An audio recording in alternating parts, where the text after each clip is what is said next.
vai gravar a partir de agora, tá? Boa noite para quem entrou depois, né? Hoje, como eu disse para vocês anteriormente, eu vou ficar variando um pouco de estilo de aula, até para não ficar monótono, né? Então, semana passada a gente trabalhou aí com slides, e essa semana eu decidi usar o quadro, né? Para quem entrou por último, se quiser tirar um print, se quiser tirar uma foto do quadro, para depois você fazer suas anotações, fiquem à vontade. Porque eu vou ficar bastante na frente do quadro, né?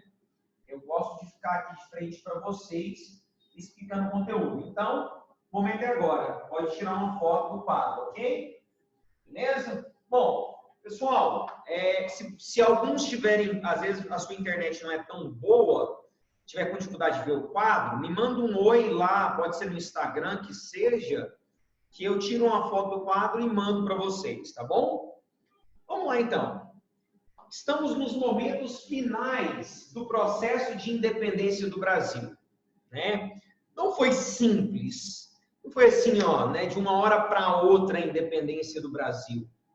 Todo mundo sabe que nas margens do rio Ipiranga, que na verdade é um riacho, para quem já teve a oportunidade de visitar o Museu do Ipiranga, eu, há alguns anos atrás, em uma viagem São Paulo-Rio de Janeiro, passei no Museu do Ipiranga.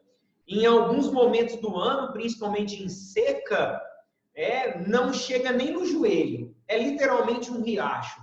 Mas ficaria muito estranho dizer que nas margens do riacho Ipiranga, Dom Pedro I proclamou a independência do Brasil. Ficou feio, né? Fica legal.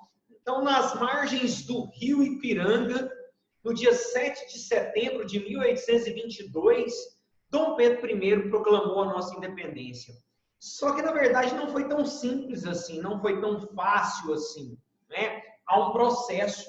E na semana passada eu reforcei muitas vezes com vocês como foi esse processo, na verdade. Inconfidência Mineira, Conjuração Baiana, Revolução Pernambucana, foram revoltas separatistas que aconteceram no Brasil antes da independência. A transferência da corte portuguesa promoveu uma série de mudanças, transformações no território brasileiro. Transformações estas que foram importantes também no processo de independência do Brasil, principalmente no quesito modernização. O Rio de Janeiro passa por um processo de modernização com a presença da família real e com a presença da corte. Logo depois, uma revolução chamada Revolução Liberal do Porto, em Portugal, onde a população portuguesa, nobres e burgueses, tentavam reimplantar o pacto colonial no Brasil. E aí nós temos um momento crucial.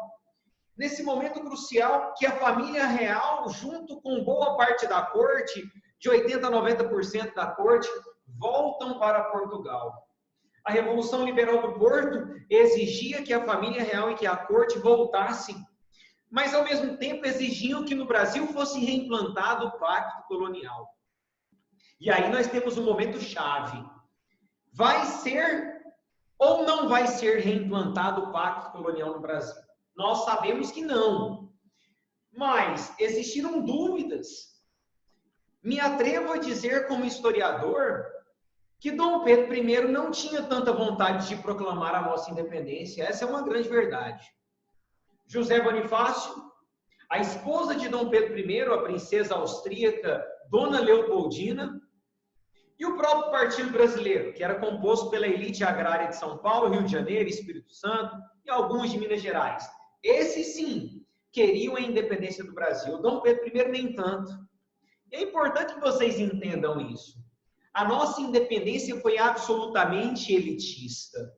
A nossa independência deixou a população brasileira marginalizada, deixou a população brasileira excluída do processo e das decisões. A nossa independência não teve caráter popular, como nos Estados Unidos, ou como no México, ou como na Argentina, ou até como no Haiti, o país mais pobre da América. Teve um processo de independência popular. A nossa independência foi elitista. a nossa independência foi proclamada por um homem que nem brasileiro era. Dom Pedro I não era brasileiro.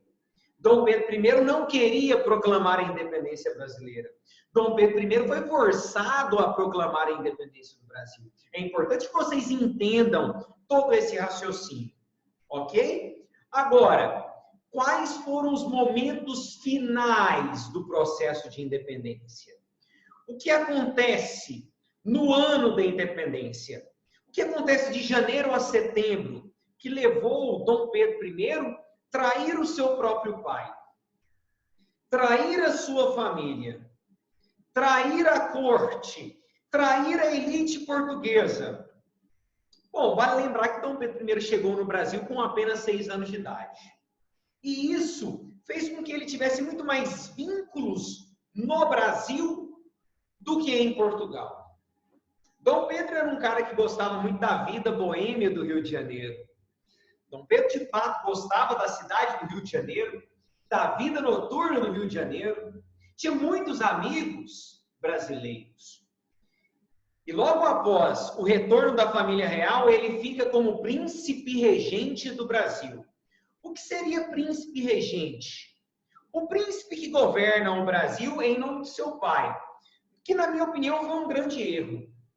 Eu não deixaria Dom Pedro I caso fosse Dom João VI. Até porque Dom Pedro I não tinha vínculos com Portugal. Dom Pedro I era muito ligado a José Bonifácio e muitos brasileiros e gostava do Brasil. Só que quando Dom João VI deixou o seu filho primogênito, Dom Pedro I no Brasil, a intenção era que o meu filho reimplante o pacto colonial no Brasil e que atenda aos meus interesses. Pois bem, Dom João VI cometeu um erro. Foi embora, levou a corte, chegou em Portugal, em Lisboa, na capital portuguesa, e não era mais um rei absolutista. Encontrou um parlamento e esse parlamento, composto por nobres e burgueses, exigiram que Dom Pedro I reimplantasse o pacto colonial. Então, a primeira ordem, quando a corte voltou, foi que Dom Pedro I deveria reimplantar o pacto colonial no Brasil. Porém, Dom Pedro I não vai fazer isso imediatamente. Enrolou, permitiu a abertura de grupos políticos no Brasil, falamos sobre isso no finalzinho da aula da semana passada, permitiu a abertura do partido português, composto por portugueses, principalmente comerciantes e oficiais do exército, que queriam manter no Brasil o pacto colonial e reimplantar o pacto colonial. Queria que o Brasil continuasse sendo uma colônia. Mas permitiu também, e inclusive tinha muitos vínculos, que o Brasil criasse o Partido Brasileiro. O Partido Brasileiro, composto pela elite agrária brasileira, principalmente a elite de São Paulo, Rio de Janeiro e Minas Gerais. Lembrando, né, que agora o Brasil vai ter um novo ciclo econômico. Já não era mais o açúcar, já não era mais o algodão, muito menos o ouro, que estava em decadência. Agora seria o que, gente? Café. Os barões do café formavam o Partido Brasileiro. Pois bem, o Partido Brasileiro queria a nossa independência e acreditava no vínculo que Dom Pedro I tinha no Brasil para que ele proclamasse a independência. E aí, óbvio, né, a importância de José Bonifácio nesse processo. Influenciou, forçou, influenciou Dona Leopoldina, esposa de Dom Pedro I, a que, então, conseguisse convencer Dom Pedro a ficar no Brasil e depois, posteriormente, proclamar a independência. Gente, tranquilo, ninguém falou nada até agora, falei 10 minutos e ninguém falou nada até agora. Tranquilo? Bom, ninguém respondeu, vamos lá. Agora, percebe que eu... Tranquilo, né? Percebe que eu coloco aqui, ó, embaixo? O processo já estava acontecendo desde a Inconfidência Mineira. Mas o momento final é na tentativa de recolonizar o Brasil. Aqui nós temos o momento final. A tentativa dos portugueses, da corte, dos nobres de Portugal, dos burgueses em Portugal, de recolonizar o Brasil, foi justamente o que levou a elite agrária brasileira, os comerciantes brasileiros, os membros do Partido Brasileiro, a então iniciar um processo que levaria à nossa independência. Primeiro passo, a criação do partido. Era ilegal. Tanto o Partido Português como o Partido Brasileiro. O Brasil era uma colônia. Ah, Calef, mas o Brasil durante um tempo foi o Reino Unido de Portugal, Brasil e Algarves. E esse foi o nosso trunfo, a nossa grande vantagem. Não é à toa que o Brasil adotou monarquia, um império. Porque nós já tínhamos sido uma monarquia, Reino Unido de Portugal, Brasil e Algarves. Enfim, a tentativa de recolonizar fez com que a elite agrária, o Partido Brasileiro e os comerciantes brasileiros e o próprio José Bonifácio influenciassem Dom Pedro para não fazer isso. Primeiro passo, em janeiro de 1822, observe, em janeiro de 1822, chega uma carta na cidade do Rio de Janeiro, aonde Dom Pedro vivia. Essa carta foi escrita pelo seu pai, Dom João VI, mas uma ordem vinda do parlamento português. O que tinha nessa carta? Nessa carta dizia o seguinte: Dom Pedro, até agora você não reimplantou o pacto colonial como foi ordenado. Então exigimos que você volte para Portugal. Gente, veja bem, Dom Pedro chegou no Brasil com apenas 6 anos de idade. Dom Pedro casou no Brasil. Sua esposa, Dona Leopoldina, tinha o sonho de se tornar imperatriz do Brasil. Dom Pedro tinha vínculos com o Brasil. Se voltasse para Portugal, ia ser a sombra de seu pai. Dom Pedro não volta, fica. Inclusive, uma curiosidade que não está anotada aqui. O dia do fico. O que levou o dia do fico? A carta chega de Portugal, exigindo que ele voltasse para Portugal. Dom Pedro se torna uma ameaça no Brasil. O Partido Brasileiro faz rapidamente um abaixo-assinado. 12.000 assinaturas. Você sabe o que seria 12.000 assinaturas em poucos dias naquela época no Rio de Janeiro?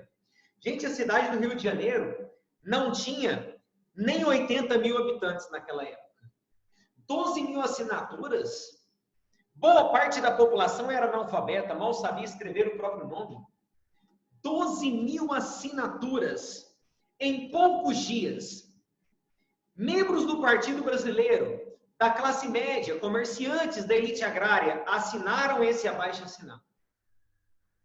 E pediram para que Dom Pedro ficasse no Brasil. Dom Pedro analisa a carta que exigia que ele voltasse para Portugal e pensa: se eu voltar para Portugal, serei a sombra do meu pai. Mas se eu ficar no Brasil, posso me tornar uma pessoa importante. Olha esse abaixo-assinado com 12.000 assinaturas. Não deu outra.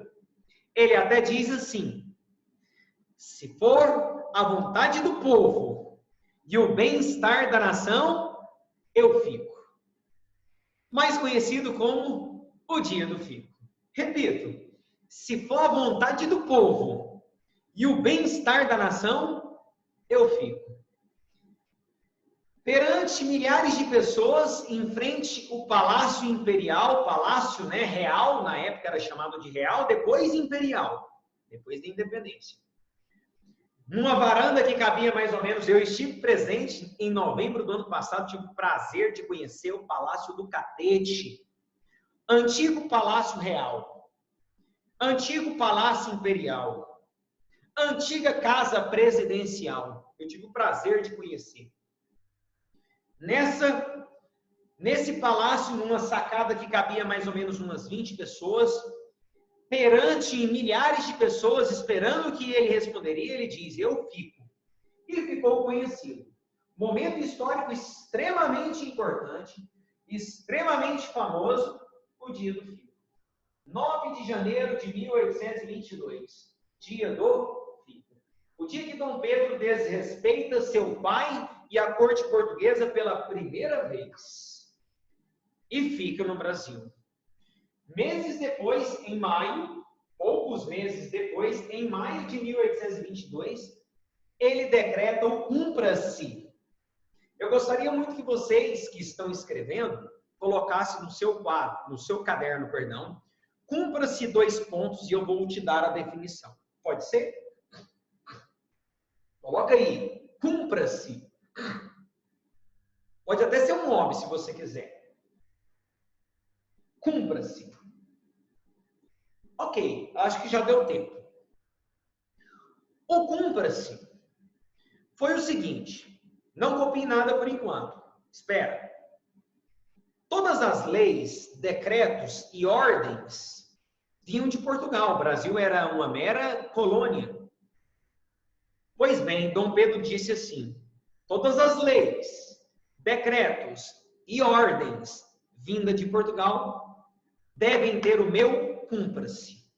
Ou seja, ninguém deveria obedecer Portugal e somente obedecer aquilo que Dom Pedro I falasse, cumpra-se.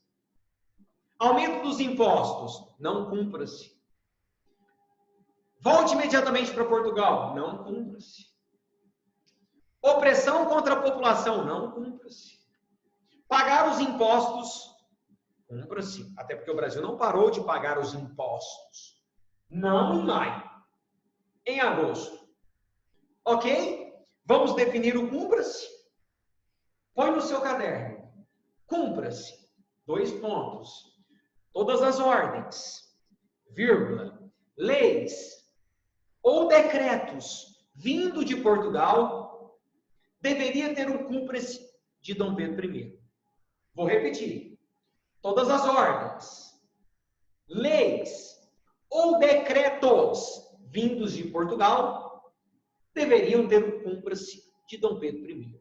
Então, vem comigo. A primeira vez que Dom Pedro desobedeceu seu pai, o dia do fico, nós chamamos de desobediência real. Ele não volta e fica no Brasil. A segunda vez que ele desobedece o seu pai e a corte portuguesa, o parlamento português, o cumpra-se. O que Portugal reage? Como Portugal reage? Enviando mais tropas para o Brasil. Na tentativa, volto a dizer, de recolonizar o Brasil.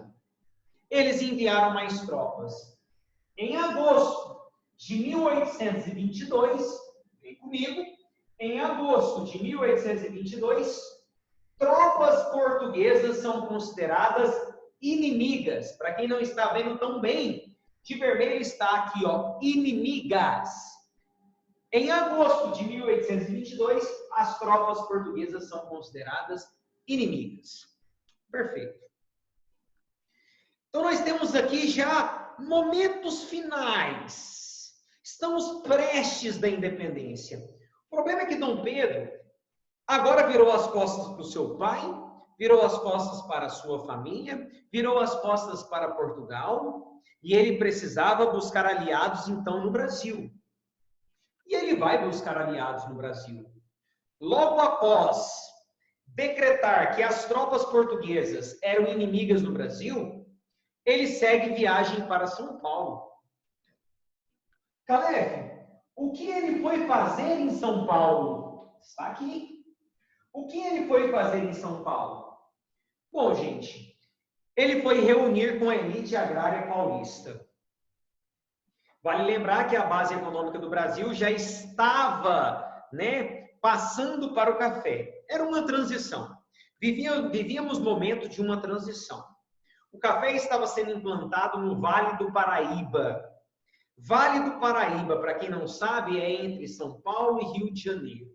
Terras férteis, terras consideradas terras roxas, que em espanhol são vermelhas, extremamente férteis. Dom Pedro viaja para São Paulo para se reunir com um grupo da elite agrária paulista. Caleb, quem fica no Rio de Janeiro, protegendo o Rio de Janeiro? Dona Leopoldina, sua esposa. E o seu melhor amigo, braço direito, José Bonifácio. Eles ficaram no Rio de Janeiro, protegendo a capital, protegendo o Rio de Janeiro, de repente, de tropas portuguesas. que já eram consideradas inimigas. Inclusive, a partir de agosto de 1822, nós teremos os primeiros conflitos entre tropas portuguesas e tropas brasileiras. Brasileiras, óbvio, lutando por Dom Pedro I e pela nossa independência, e as portuguesas, querendo reimplantar o pacto colonial. Mas bem, volta comigo. Ele viaja, consegue estabelecer tratados e alianças com a elite agrária brasileira, que enxergava em Dom Pedro uma provável independência, uma provável liberdade, enxergava uma perspectiva boa de independência do Brasil. Então, obviamente, apoiaram Dom Pedro. Dom Pedro fez até um segundo pedido, que o Brasil aumentasse a produção e exportação de café, porque era necessário melhorar a nossa economia para fortalecer o exército, para fortalecer a marinha. Beleza, ele faz uma aliança com a elite agrária após essa reunião e começa a sua viagem de volta. Para vocês terem ideia, essa viagem era longa, essa viagem era demorada, gente. Convenhamos, não é, queridos? Era uma viagem feita a mulas. Não, Calef, eu já vi a tela. Eu também. Eu já vi a tela do Grito do Ipiranga. Eu também. E se vocês quiserem, no final da aula, quando tiver faltando uns minutinhos, eu abro ela aqui, acho no Google rapidão, abro ela para vocês para mostrar o tanto de baboseira que tem naquela tela. O tanto de mentira que tem naquela tela. O Grito do Ipiranga. Eles estavam viajando em mulas. Eles estavam em uma caravana de centenas de pessoas, mulheres, homens, escravos, crianças, padres, pessoas, artistas que interdiam Dom Pedro e toda a sua comitiva. Ele estava todo sujo, barbudo naquela viagem.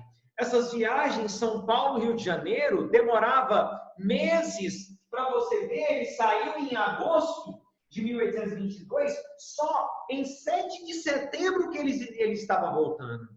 Vale lembrar que o Rio Ipiranga fica mais ou menos, gente, eu não cheguei na capital nessa viagem que eu fiz de moto, né?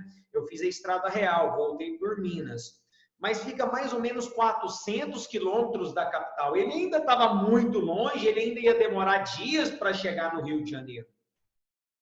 Mas bem, volta aqui. No dia, vem cá, rapidamente, no dia 4 de setembro, 3 dias antes da independência, chegou uma nova carta vinda de Portugal, vinda do seu próprio pai, dizendo: Pedrinho, você está me envergonhando. Eu preciso que você reimplante o pacto colonial. Eu preciso que você volte imediatamente para Portugal. Só que Dom Pedro tinha outros planos. E não só Dom Pedro, José Bonifácio.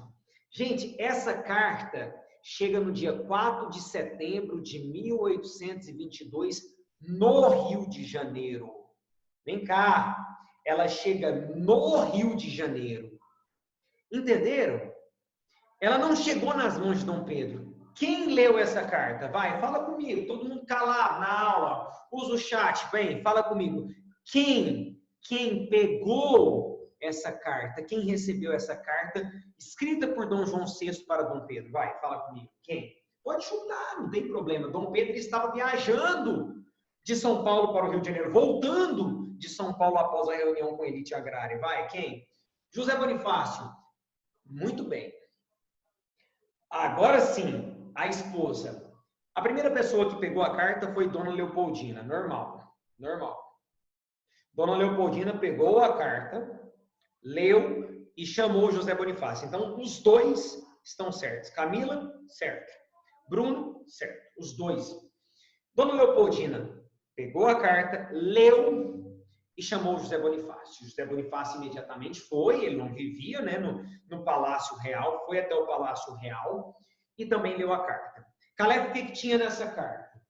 A carta dizia claramente: Dom Pedro I, volte para Portugal. Pedrinho, Essa carta, ela fica lá no Palácio do Catete, né? É um local maravilhoso de você visitar caso você vá ao Rio de Janeiro, gente.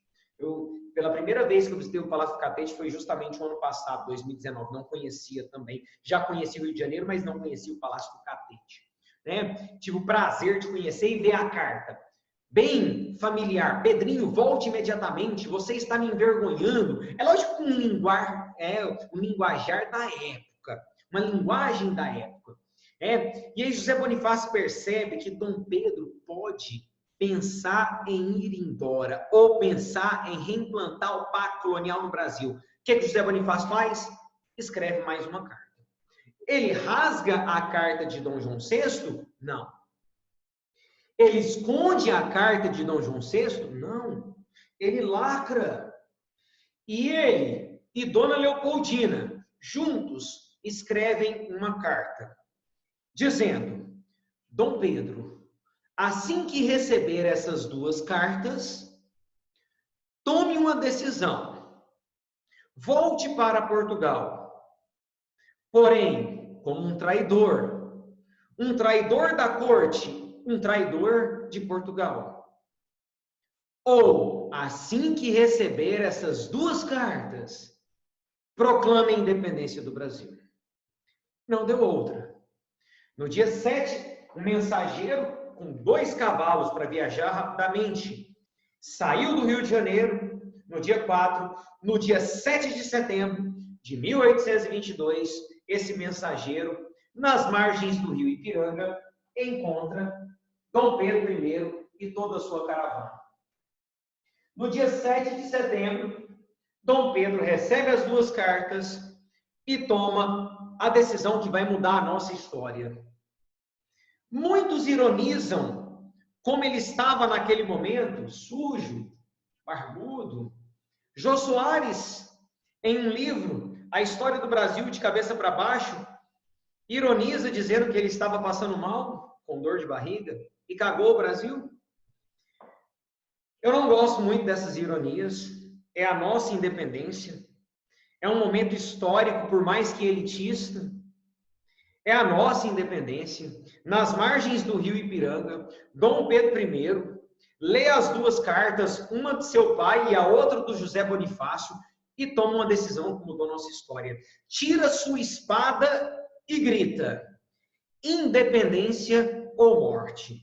Naquele momento, nas margens do rio Ipiranga, ele proclama a independência do Brasil. Volto a reforçar, e eu preciso que você me acompanhe. Volto a reforçar. Elitista, proclamada por um português, não teve participação popular, não teve participação da classe média. Apenas aqueles que estavam juntos com Dom Pedro viram um acontecimento histórico, viram um ato da nossa independência. Nas margens do rio Ipiranga, Dom Pedro proclama a independência do Brasil. Acabando com 322 anos do período colonial. Finalizamos agora, meus queridos, o período colonial brasileiro. 322 anos de período colonial. E começamos um império. Vale lembrar, eu vou até escrever naquele cantinho ali, vale lembrar, queridos, que o Império Brasileiro, só um momento que meu canetão está aí. Vale lembrar que o Império Brasileiro, ele durou entre 1822 e 1889. Então, vou colocar aqui, ó, Império Brasileiro, 1822, 1889. Aqueles que são bons em matemática, são quantos anos? São quantos anos? 67 anos, já fiz aqui de cabeça. Muito bem. 67 anos de império. Então, nós tivemos 322 anos de colônia e 67 anos de império. Agora, é importante que vocês lembrem o seguinte: o império tem 3 fases. O primeiro reinado, governo de Dom Pedro I, o período regencial, período que Dom Pedro II não tinha idade para governar, então nós chamamos ele de período regencial, porque era governado por regentes, e o segundo reinado, certo? Não vou, obviamente, aprofundar período regencial ou segundo reinado, nosso foco agora é começar o primeiro reinado.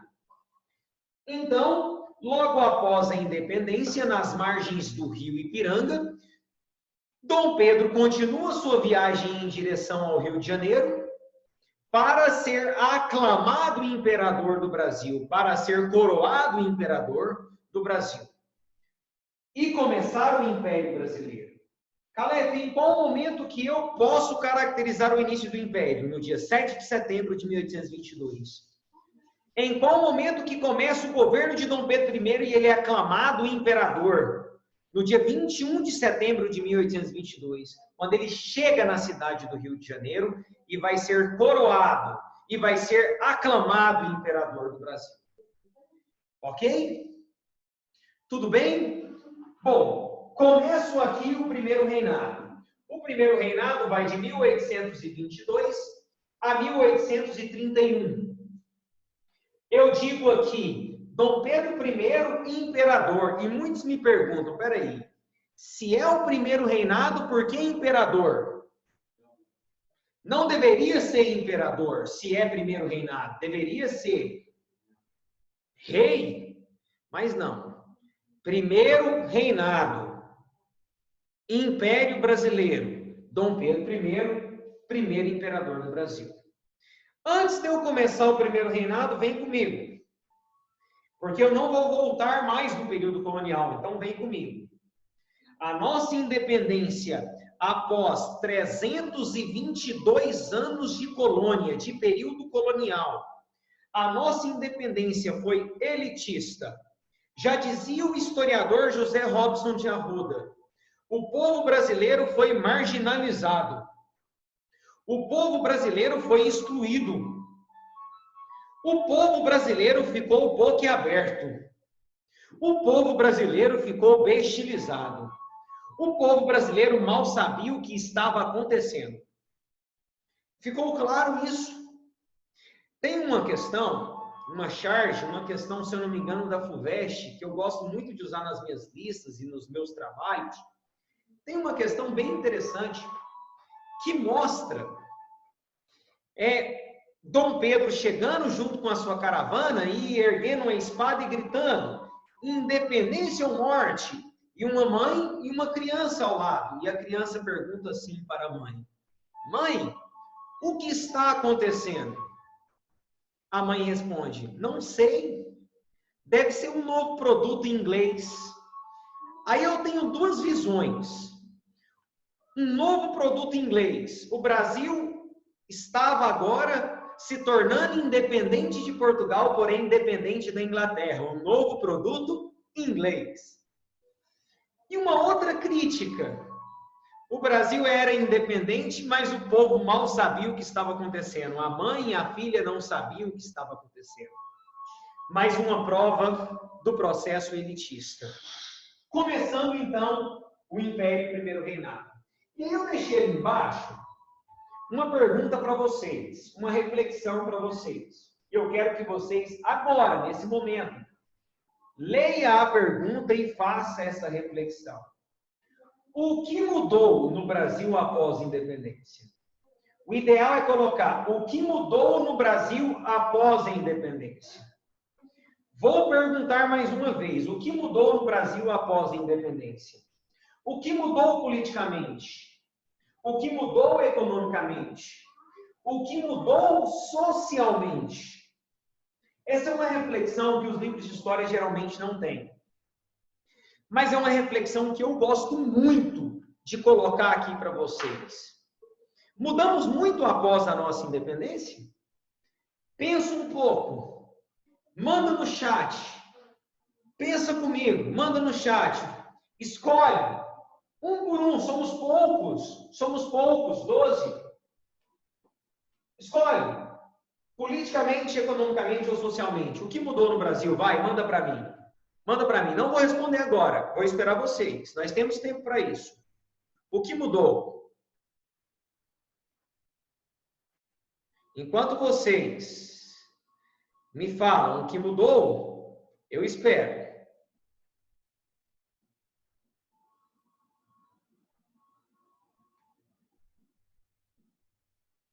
Estou esperando. Inclusive, vou abrir algo aqui para vocês.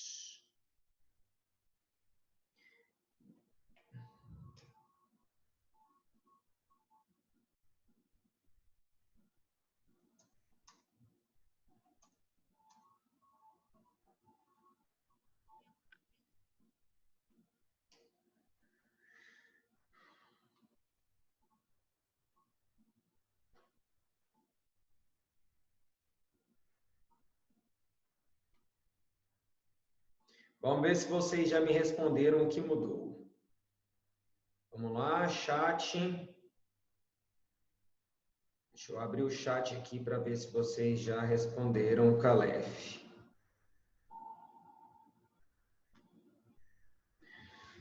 Socialmente, acredito que nada mudou. Muito bom, Camila. Socialmente, nada mudou. O Brasil, inclusive, continuou sendo um país elitista. Vamos fazer o seguinte? Ninguém me respondeu, hein? Ninguém me respondeu. Vamos fazer o seguinte? Dá uma olhada nessa imagem aqui, ó. Já que eu achei ela aqui, vamos aqui rapidinho, ó.